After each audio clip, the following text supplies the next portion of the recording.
ప్రభు శిష్యులు అనే ఈ శీర్షికలో మనం సీమోను పేతురు యొక్క జీవితంలో శ్రేష్టతలు, ప్రభు అతనికి ఇచ్చిన ఆధిక్యతలను మనం అధ్యయనం చేస్తున్నాం.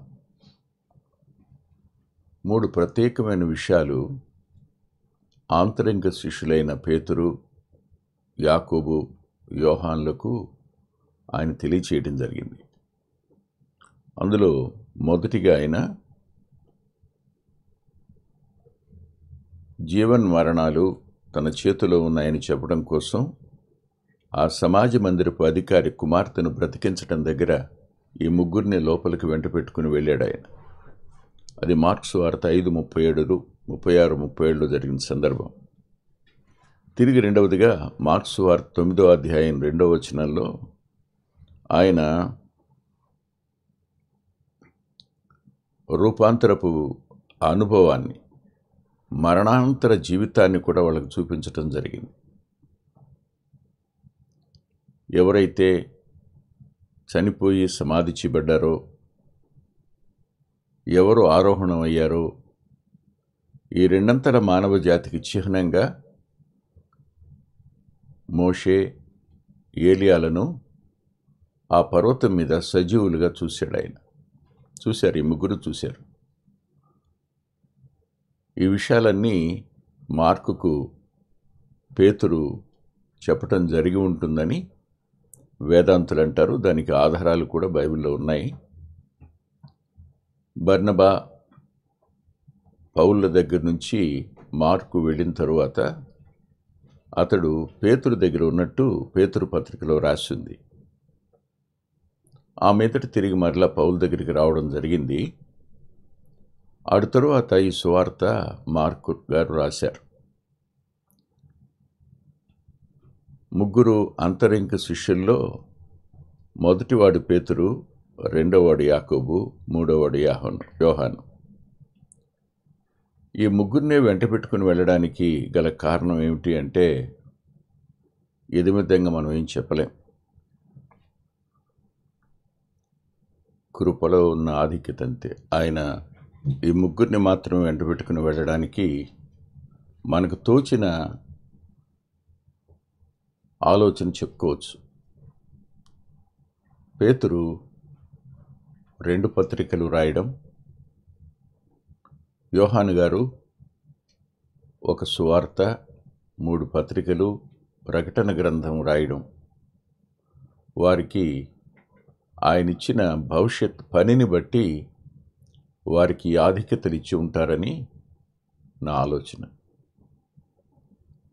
శిష్యులందరిలో మొట్టమొదట హతసాక్షిగా మారేది యాకోబు గనుక ఆయన ఈ భాగ్యాన్ని పొంది ఉంటాడని నేను భావిస్తాను.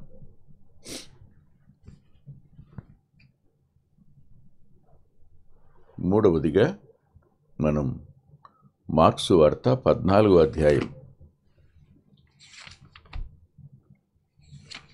33వ వచనాన్ని చదువుకుందాం. 14:33. పేతురును, యాకోబును, యోహానును వెంటబెట్టుకుని పోయి మిగుల విభ్రాంతి నొందుటకును చింతాక్రాంతుడగుటకును ఆరంభించెను.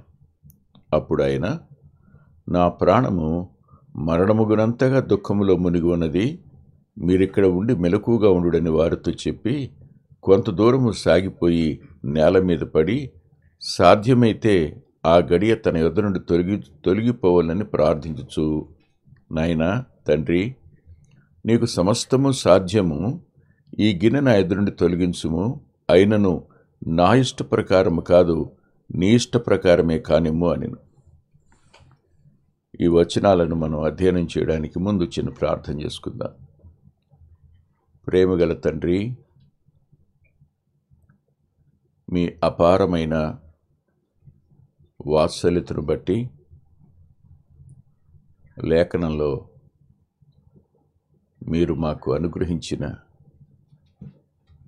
ఈ పాఠాలను మేము సరిగా గ్రహించడానికి, అధ్యయనం చేయడానికి కృప చూపించండి. ఎంతైనా నమ్మదగిన వారు మీరు. మీ కార్యాలను మేము పరిశీలించి మీ ఆత్మ ద్వారా గ్రహించి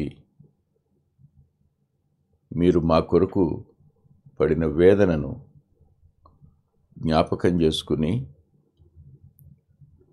మాకు పాపక్షమాపణ, నిత్య జీవం, కుమారత్వం ఇవన్నీ కృప ద్వారా లభించిన దాని వెనక మీ వేదన ఎంత గొప్పదో, మీరు పడిన బాధ ఎంతటిదో, మీ అంతరంగ క్షోభ వర్ణించడానికి వీలు కానిదనే సత్యాన్ని గ్రహించి రక్షణ విలువను మేము కాపాడుకోవడం కోసం, రక్షణ విలువను గ్రహించడం కోసం మీరు మాకు ఈ లేఖన భాగాలను ఇచ్చారు. కృతజ్ఞత చెల్లిస్తున్నాం. శాలినంతటి మీ ఆత్మ సాయాన్ని మాకు అందచేయండి. అనారోగ్యంతో ఉన్న బిడ్డలను కరుణను ముట్టి స్వస్థపరచండి. అలాగే గాయత్రి కుమారుని కూడా ముట్టి బాగు చేయండి. పరలోకపు తండ్రి, నూతన ప్రాడు ప్రసాద్ కొరకు ప్రార్థన చేస్తున్నాను. కనికరం చూపండి. ఈ మా సమయాన్ని దీవెనగా మార్చుమని యేసుక్రీస్తు ప్రభు వారి పేరట ప్రార్థిస్తున్నాం తండ్రి. ఆమేన్. గెత్సేమనే చోటుకు వచ్చినప్పుడు ఆయన, నేను ప్రార్థన చేసి వచ్చే వరకు మీరు ఇక్కడ ఉండండి అని తన శిష్యులతో చెప్పి ఈ ముగ్గురిని వెంట పెట్టుకుని పోయి అని రాస్తుంది. అంటే ముగ్గురిని ప్రత్యేకంగా ఆయన కొంత దూరం తీసుకుని వెళ్ళారు. ఒకచోట 8 మంది శిష్యులు ఉన్నారు. ఈ ముగ్గురిని మరో చోటుకి తీసుకుని వెళ్ళారు. అక్కడికి వెళ్ళాక ఆయన వారితో చెప్పిన మాట ఏమిటంటే, నా ప్రాణము మరణమగునంతగా దుఃఖములో మునిగి ఉన్నది, మీరిక్కడ ఉండి మెలకుగా ఉండుడని వారితో చెప్పి, మీరిక్కడ ఉండి మెలకుగా ఉండండి అని వారితో చెప్పారు ఆయన. ఒకసారి ఆగి ఆలోచించేద్దాం.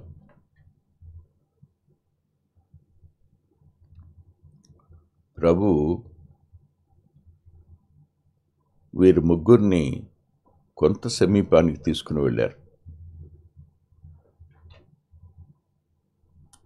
కొంత సమీపానికి తీసుకుని వెళ్ళి వారితో చెప్పిన మాట, అంటే ఆంతరంగికులతో చెప్పిన మాట, నేను ప్రార్థన చేసి వచ్చే వరకు ఇక్కడ ఉండండి అని మిగిలిన వారితో చెప్పి, ఈ ముగ్గురితో మాత్రం నా ప్రాణము మరణమగునంతగా దుఃఖములో మునిగి ఉన్నది, మీరిక్కడ ఉండి మెలకుగా ఉండండి అనే మాట.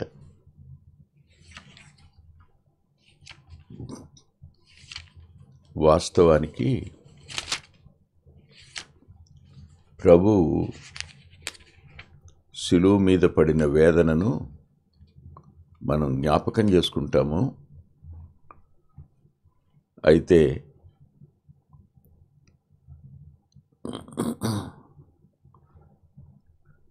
ఆయన కేవలం శిలువ మీద మాత్రమే కాదు కానీ గెత్సేమనేలో ఆయన పడిన వేదన,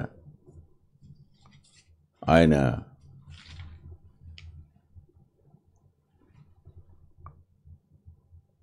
చింతాక్రాంతుడు కావడం, దుఃఖంలో మునిగిపోవడం, ప్రాణము పోవునంతగా అనే మాట, ఈ మాటలు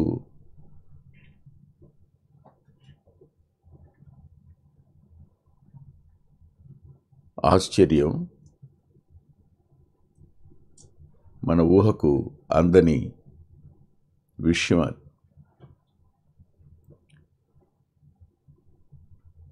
అక్కడ ఆయన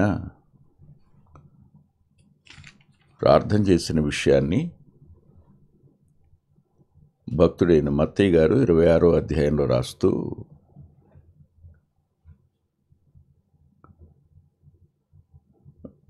37వ వచనంలో, పేతురును జెబెదయి ఇద్దరు కుమారులను వెంటబెట్టుకొని పోయి దుఃఖపడుటకును చింతాక్రాంతుడగుటకును మొదలుపెట్టెను.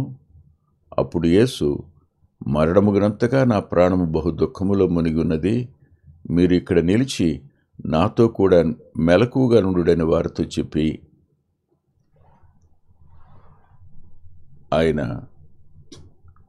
తన శిష్యుల యొక్క సాహచర్యాన్ని కోరుకున్నాడు. ఆయన తన శిష్యులు మెలకువగా ఉండాలి అని కోరుకున్నాడు. మెలకువగా ఎందుకు ఉండాలని కోరుకున్నాడు అంటే, వారు మానవ జాతి విమోచింపబడడానికి ప్రభువు అనుభవిస్తున్న ఆ శ్రమ, ఆయన త్రాగే ఆ గిన్నె యొక్క ఆవేదన, ఇవన్నీ వారు గ్రహిస్తారని, చూస్తారని, వాటిని రాస్తారని, వారు అర్థం చేసుకుంటారని కాబోలు. ఆలోచించండి. అయిన తరువాత లూకా సువార్తలో వారి వద్ద నుండి ఆయన రాతివేత దూరము పోయి అని రాసుంటుంది. వారి వద్ద నుండి రాతివేత దూరము వెళ్ళి మోకాళ్ళు అని చెప్పి, ఆయన అక్కడి నుండి కూడా దూరంగా రాయి వేస్తే దూరం వెళ్తున్నాను, దూరం వెళ్ళి మోకరించి బిగ్గరగా ప్రార్థన చేశారన్నమాట. ఈ అనుభవం యావత్తూ యెషయా గ్రంథానికి సంబంధించిన మాటలు.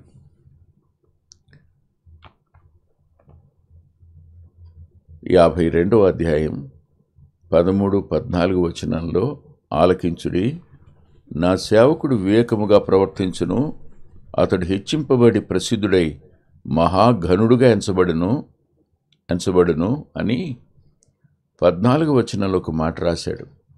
నిన్ను చూచి ఏ మనిషి రూపము కంటేనో అతని ముఖమును, నరరూపము కంటే అతని రూపమును చాలా వికారమని చాలామంది ఎలాగూ విస్మయముందిరో.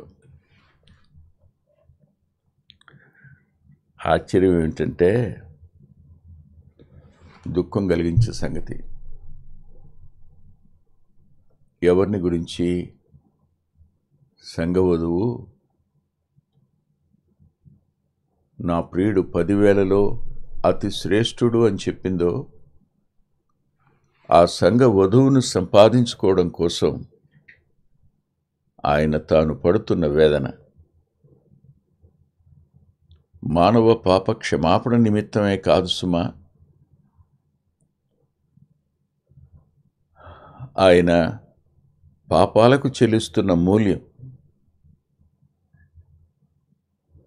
దైవోగ్రత మానవాళి మీదకి రాకుండా తాను పూటకాపై పడుతున్న ఆవేదన ఆ గెత్సేమనేలో మనకు కనపడుతుంది.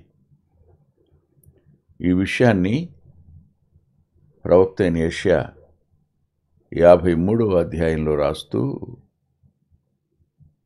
మేము తెలియచేసిన సమాచారము ఎవడు నమ్మెను అంటాడు. అని యెహోవా బాహువు ఎవరికి బయలుపరచబడినో అన్నాడు. లేత మొక్కవలెనో ఎండిన భూమిలో మొలిచిన మొక్కవలెనో అతడు ఆయన ఎదుట పెరిగెను అన్నాడు. ఆయన 33.5 సంవత్సరాల జీవితానికి ఎండిన భూమిలో మొలిచిన లేత మొక్క, స్వచ్ఛమైంది, తాజాదనం కలిగింది. ఏ లోపాన్ని ఆయన జీవితంలో మనం చూడలేం. ఏ పొరపాటు ఆయనలో కనిపించదు. ఆయన నోట ఏ కపటము వినిపించరా. అలాంటి వ్యక్తి ఎందుకు అలా మారవలసి వచ్చింది అనంటే, రాస్తాడు 5వ వచనంలో, మన అతిక్రమ క్రియలను బట్టి, మన దోషములను బట్టి మన సమాధానార్థమైన శిక్ష, ఇవన్నీ ఆయన మీద పడ్డాయి, ఆయన మీద మోపబడ్డాయి. ఇదే మాట, ఇది దైవిక ప్రణాళిక అని చెప్పడం కోసం యెషయా గ్రంథకర్త 53వ అధ్యాయం 10వ వచనంలో అతన్ని నలగగొట్టుటకు యెహోవాకు ఇష్టమాయెను, ఆయన అతనికి వ్యాధి కలుగు చేసెను, అతడు తను తానే అపరాధ పరిహారార్థ బలి చేయగా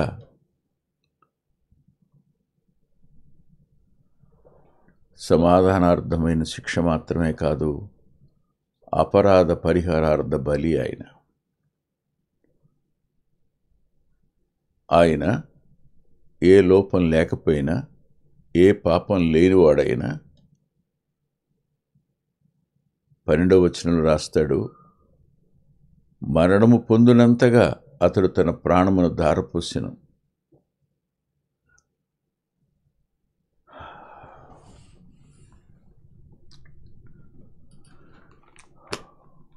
ఈ విషయాన్ని ప్రభు తన మాటల్లో చెప్తూ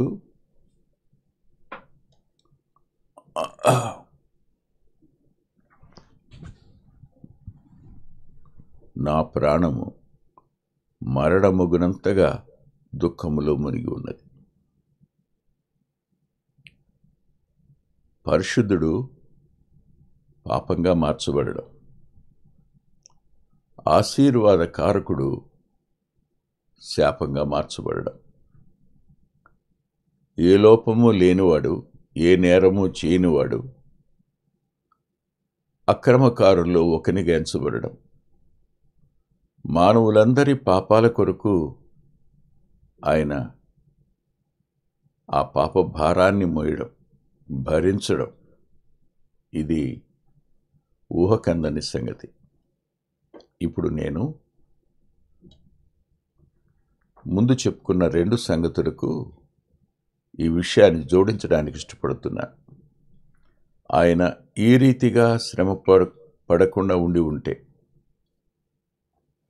ఈ రీతిగా ఆయన సిలువకు వెళ్ళకుండా ఉంటే, ఈ రీతిగా ఆయన మరణించకుండా ఉండి ఉంటే, ఆయన మరణంలో నుంచి తిరిగి లేవకపోయి ఉంటే, మానవునికి మరణంలో నుంచి జీవంలోనికి దాటే అవకాశం ఉండేది కాదు. మానవుడు మహిమలో ప్రవేశించే అవకాశం ఉండేది కాదు. ఆయన తాను చెల్లించిన వెల మానవుణ్ణి మరణంలో నుంచి జీవంలోనికి దాటించింది. సమాజ మందిరపు అధికారి కుమార్తెను దాటించటం కాదు, మనల్ని దాటించేదిగా. పునరుద్ధానం వద్ద శాశ్వతంగా విడిపోయిన శరీరం, ఆత్మ మరల తిరిగి కలుసుకుని ఒకే స్వభావం కలిగిన, ఆత్మ స్వభావం కలిగిన పునరుద్ధాన దేహాలను ధరించి మహిమలో యుగయుగాలు ఉండేటువంటి ఆధిక్యత కేవలం ఆయన పొందిన ఈ శిక్ష వల్ల, ఆయన భరించిన ఈ పాప శిక్ష వలన మాత్రమే లభించినాయని కళ్ళారా చూసిన వానికి అర్థమవుతుంది. మీరు ఆలోచించండి, పిల్లలకు అమ్మానాన్నలు తెచ్చే ఆహార పదార్థాలు సంతోషంగా ఉంటాయి,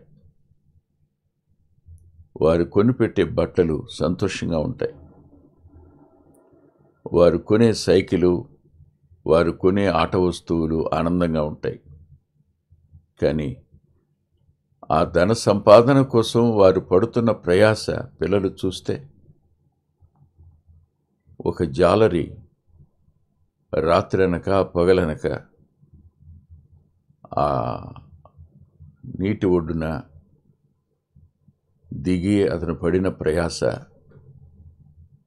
ఒక వ్యవసాయదారుడు పొలంలో దున్నిన ఆ నాగలి, అతడు తీసిన తరాలు, అతడు వేసిన నారుమడి, అతడు పెరికిన నారు, ఊడ్పించిన పొలం, ఒక ఆటో రిక్షా డ్రైవర్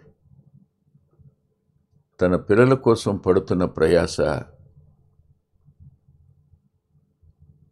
ఒక సామాన్యుడు తన పిల్లల్ని చదివించడం కోసమో వాళ్ళని బ్రతికించడం కోసమో ప్రతిదినం చేస్తున్న కూలి చేస్తున్నప్పుడు అతడు అనిపించుకుంటున్న మాటలు ఆ పిల్లలు చూస్తే ఎలా ఉంటుందో ఒకసారి ఆలోచించండి.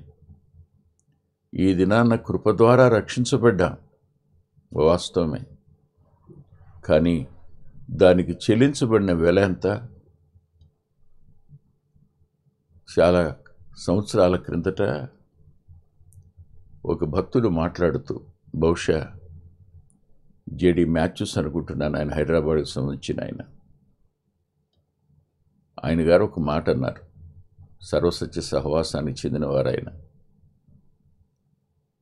రక్షణ జీవజలం ఉచితమేనయ్యా, కానీ బావి తవ్వడానికి ఎంత ఉంటుందో ఊహించండి అన్నాడు ఆయన. సులువుగా ఆ మాట ఆయనైతే చెప్పగలిగాడు, కానీ దాన్ని వివరించడానికి మానవ జ్ఞానం సరిపోదు. ఆలోచించండి. పేతురు, యాకోబు, యోహానుడు. ఆయన వచ్చి, పేతురు, నా కోసం కొంచెం సేపైనా మేలుకుని ఉండలేవా అని అడిగాడు ఆయన. ఈ మాట అడగడం నిజానికి ఏం కోరుకున్నాడు ప్రభు? అడిగాడు ప్రభు? నా కొరకు కొద్దిసేపు మెలకుగా ఉండలేవా అనే మాట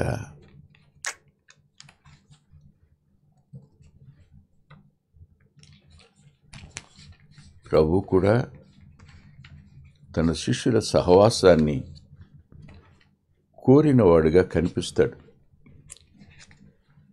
ఆయన మన వంటి మానవుడుగా కనిపించి దైవత్వం యొక్క సర్వపరిపూర్ణత శరీరాకారంగా ఆయనలో ఉన్న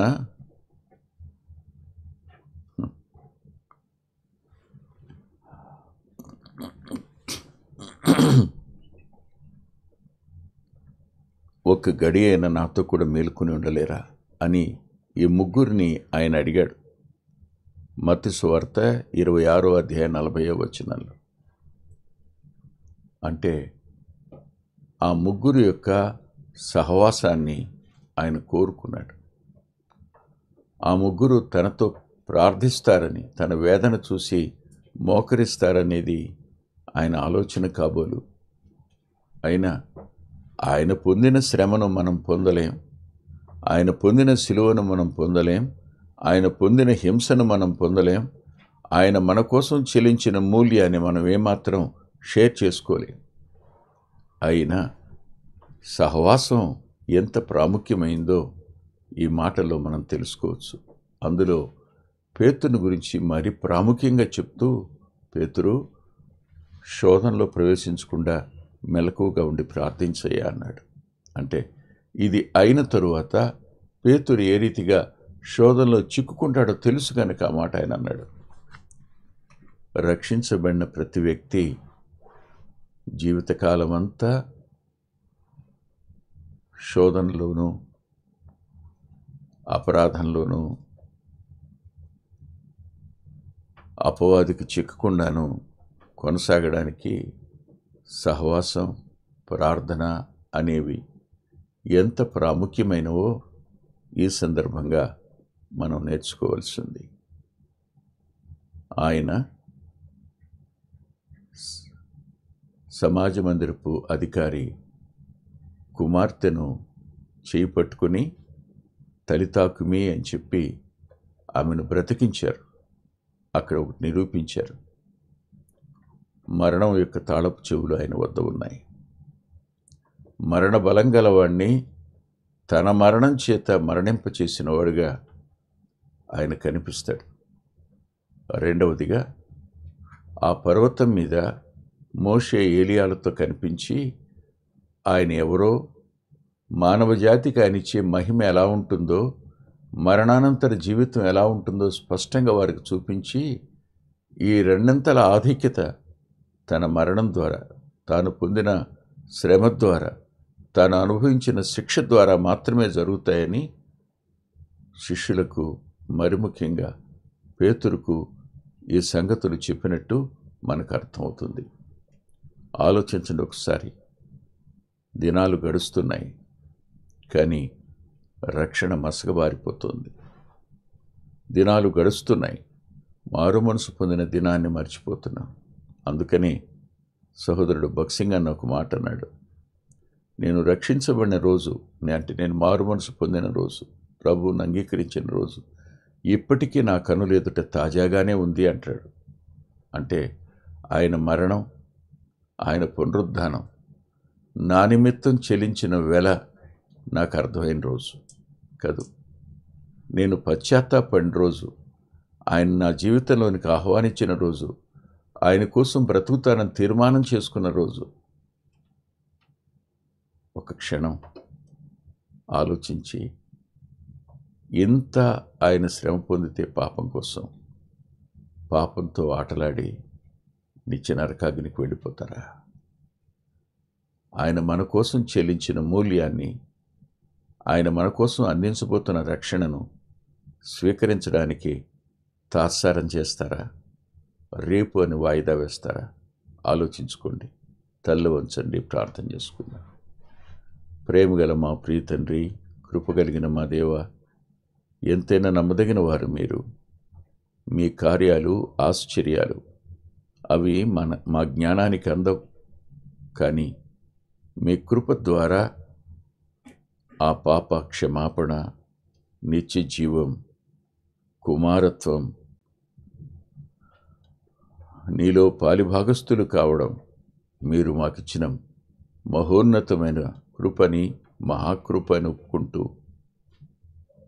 ఈ సమయాన ప్రేమగల మీ చేతులకి వింటున్న మా ప్రియులందరినీ అప్పగించుకుంటూ, ఇంకా మారు మనసు పొందిన వారు ఎవరైనా ఉంటే మీ ఆత్మ ద్వారా వారిని ఒప్పించి రక్షించండి అని యేసుక్రీస్తు ప్రభు వారి పేరిట ప్రార్థిస్తున్నాం తండ్రి. ఆమేన్. ఆమేన్. ప్రభు చిత్తమైతే ఆదివారం ఉదయం 8:30 గంటలకు లైవ్లో కలుసుకుందాం.